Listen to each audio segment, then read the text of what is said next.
Hello, my dear students and friends. This is Dr. Abhijit Singh Jadeja, in charge principal, Shri C.J. Patel College of Computer Studies, Visnagar, Sakalchand Patel University, Visnagar.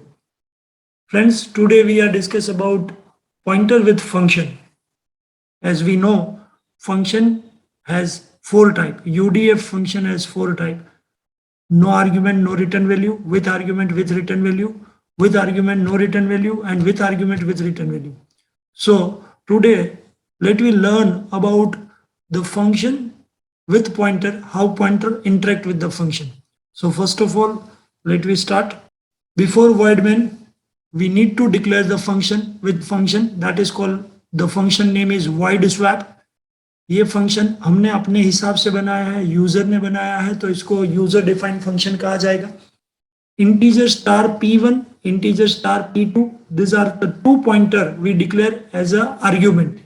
यहाँ argument में दो pointer declare किया गया है, तो यहाँ multiple argument भी function में चलती है, ये भी आप समझेंगे. वॉइड मेन, उसके बाद यहाँ पे integer a equal to 10, b equal to 5, CLR SCR, clear screen हुआ. अब function calling with location. A variable जो अपनी 10 वैल्यू के साथ जिस मेमोरी सेल में होगा, उस मेमोरी सेल का एड्रेस पास हो रहा है स्वैप नाम के फंक्शन में. बी वैल्यू 5 है, ये जिस मेमोरी सेल में होगा उसके लोकेशन को पास किया गया है एड्रेस ऑफ बी में. इसको फंक्शन कॉलिंग कहते हैं. अब ये फंक्शन एग्जीक्यूटिंग है, जहां पे void swap integer star p1 के द्वारा एड्रेस ऑफ ए को कैच किया जाएगा या लिंक किया जाएगा. इंटीजर स्टार p2 जो दूसरा पॉइंटर है, उसके द्वारा एड्रेस ऑफ b को लिंक किया जाएगा. इंटीजर टेम्प वेरिएबल है जिसकी डेटा टाइप इंटीजर है. टेम्प में स्टार p1 मतलब कि a की वैल्यू है वो टेम्प में चली गई. ओके, स्टार p1 मतलब कि a के अंदर b की वैल्यू, क्योंकि हम जानते हैं इंटीजर स्टार p2 हमारा दूसरा पॉइंटर जो है वो b से लिंक है, एड्रेस ऑफ b से, तो b की वैल्यू यहाँ पे a में चली गई. और लास्ट टेम्प के अंदर जो a की वैल्यू 10 चली गई थी वो स्टार p2 के अंदर मतलब कि b के अंदर रिटर्न हो गई.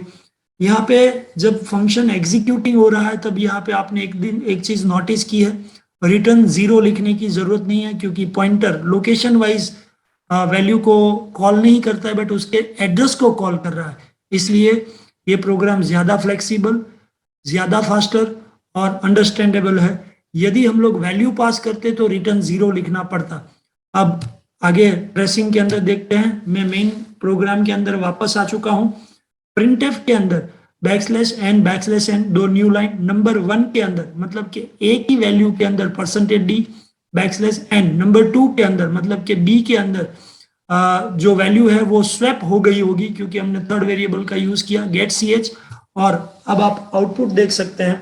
नंबर 1 में 5 मतलब कि a में 5 आ गया, और नंबर 2 मतलब कि b के अंदर 10 आ गया. तो यहाँ पे आप लोगों ने ये जाना कि a की वैल्यू 10 थी वो b में चली गई, और b की वैल्यू 5 है वो a में चली गई. Swapping of two number with function.